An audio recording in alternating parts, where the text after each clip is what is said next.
What's up, everybody? I'm back, and I'm continuing to go over what was being printed in the press at the time of Stephen Avery and Brendan Dassey's arrest, their trial, and everything post-trial as well. Now, as far as the articles are concerned, the trials have ended and both people have been found guilty. The first article from today is from May 23rd, 2007, and it is from the Madison, Wisconsin State Journal. The headline reads, "Once freed, Avery won't get a new trial. A man who spent 18 years in prison for a crime he didn't commit only to be convicted of murder 3.5 years after he was released will not get a new trial," a judge decided on Tuesday.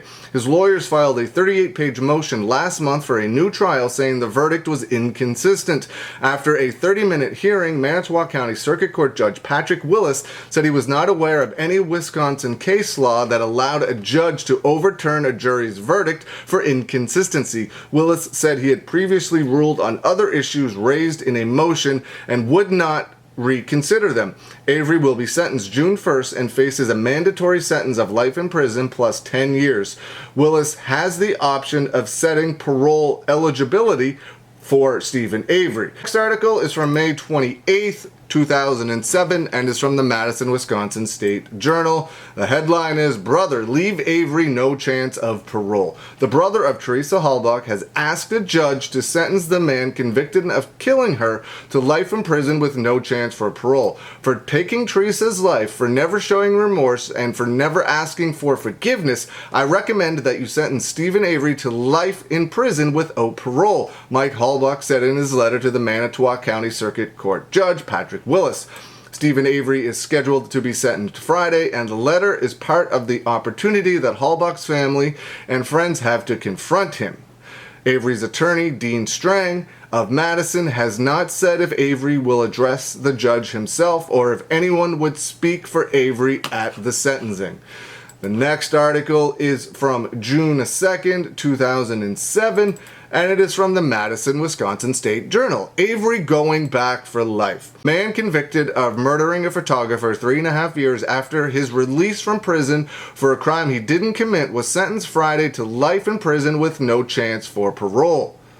Manitowoc County Circuit Court Judge Patrick Willis reviewed Avery's history of convictions for burglaries, threatening a woman with a gun, and dousing a cat with gasoline before throwing it on a bonfire before sentencing him. The offenses escalated over time, Willis said, and the last one, Halbach's murder, was a calculated case of predetermined murder. "You're probably the most dangerous individual to ever set foot in this courtroom," Willis said Friday. "From what I see, nothing in your life suggests that society would ever be safe from your behavior." Stephen Avery spent 18 years in prison for a crime he didn't commit after being freed in 2003. He spoke briefly Friday, saying he feels sorry for Teresa Halbach's family and their friends, as well as his family and himself. "It's hurting everybody," he said, but he said once again that he would eventually prove his innocence. "Teresa Halbach, I didn't kill. I am innocent for all of this," he said. "I figure later on I will prove myself innocent." The next article is from June 10th, 2007, and it is from the Madison, Wisconsin State Journal. Brookfield public defender will look at Avery case. A public defender has been asked to take a look at a case of a man convicted of murder 3.5 years after his release from prison for a crime he didn't commit. He was sentenced to life in prison with no chance of parole. It was a mutual decision, attorney Jerome Buting of Brookfield said Saturday. It was time to get some fresh eyes.